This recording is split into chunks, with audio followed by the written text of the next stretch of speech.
بسم اللہ الرحمن الرحیم. میرا نام محمد فاہد ہے. میں ایان لا کالج میں بطور لیکچر کام کر رہا ہوں.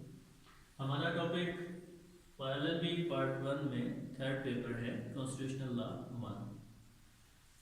کانسٹیٹیوشنل لا 1 کے اندر آپ دو کانسٹیٹیوشنز پڑھتے ہیں، برٹش اور امریکن. یعنی کانسٹیٹیوشن ہوتا کیا ہے اور ان دو ملکوں کے اندر جو کانسٹیٹیوشن اس وقت چل رہے ہیں ان کی کیا صورتحال ہے، اور ایک طرح سے ان کا کمپیریزن بھی ہم اس سبجیکٹ کے اندر دیکھتے ہیں. چونکہ امریکہ کے اوپر بھی برطانیہ کی حکومت رہی، انہیں سے ہی آزادی حاصل کی تھی، لہٰذا ان کا جو کانسٹیٹیوشن ہے وہیں سے ہی ڈرائیو ہوتا ہے بیسیکلی. تو سب سے پہلے دونوں کی کریکٹرسٹکس آ جاتی ہیں.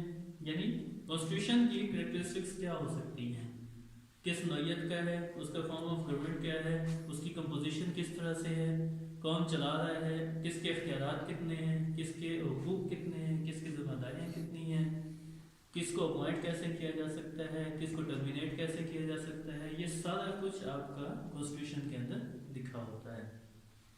اب جو برٹش کانسٹیٹیوشن ہے اس کی سب سے پہلی کریکٹرسٹک یہ ہے کہ وہ لکھا ہوا نہیں ہے.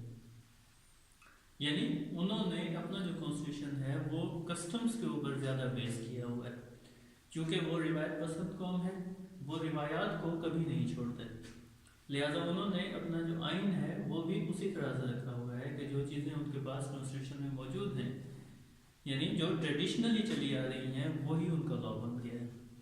اور on the other hand American constitution جو ہے آپ کا وہ ریٹن ہے، تاہم دنیا کا مختصر ترین کانسٹیٹیوشن ہے.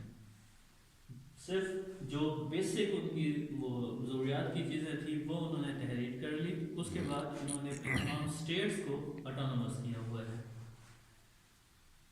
اس کے بعد اس کے سورسز آ جاتے ہیں، کہاں سے لیا جاتا ہے، کس طریقے سے ووٹ کرتے ہیں، یا کانسٹیٹیوشن کیسے بنتا ہے، وہ اس کے اندر دیکھا جائے گا. اب برطانیہ اور امریکہ کے اندر ہیڈ آف اسٹیٹ کے حوالے سے تھوڑا سا ڈفرینس یہ ہے کہ برطانیہ کے اندر ہیڈ آف اسٹیٹ کراؤن ہوتا ہے اور امریکہ کے اندر ہیڈ آف اسٹیٹ جو ہے وہ پریزیڈنٹ ہے. ہیڈ آف اسٹیٹ کون ہوتا ہے؟ جو کہ آپ کے ملک کی شناخت ہوتا ہے، جو دوسرے ملکوں کے ساتھ آپ کے ریلیشنز اسٹیبلش کرواتا ہے، اور آپ کی جو پروٹیکشن ہوتی ہے انٹرنیشنل سینیریو کے اندر وہ بھی وہی کرتا ہے.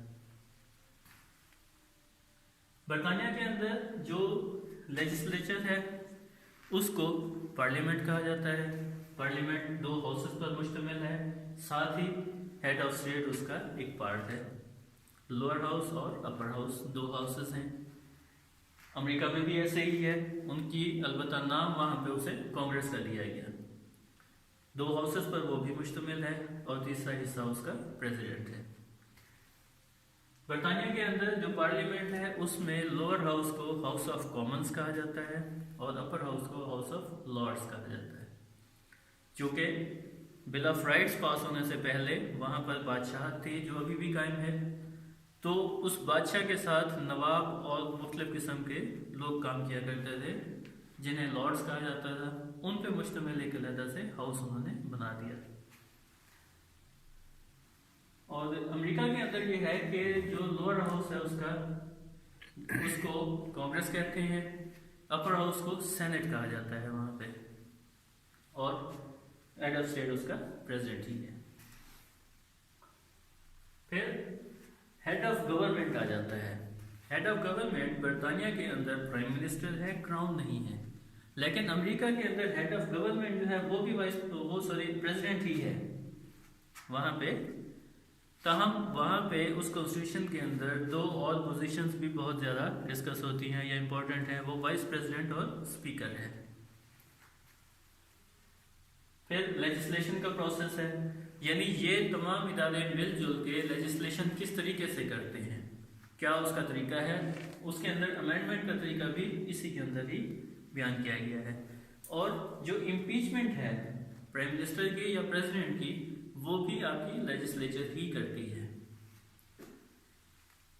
برطانیہ کے اندر سب سے اچھی جو چیز انہوں نے دی تھی، جو کنسیپٹ دیا تھا، وہ تھا سپریشن آف پاورز کا. سپریشن آف پاورز مین گورنمنٹ کے 3 آرگنز ہوتے ہیں، لیجسلیچر، ایڈمنسٹریشن جسے کہہ سکتے ہیں، اور جوڈیشری.